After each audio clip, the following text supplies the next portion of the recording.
ja mina olen vist võib-olla kõige vanem maapüügileja Hiinus üks inimene.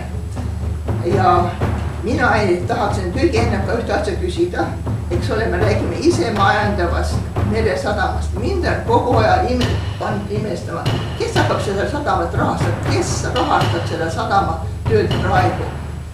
Mis on ka üks väga huvitav osa, sest meil on juba Eestis väga palju olnud igasugust rahapesu.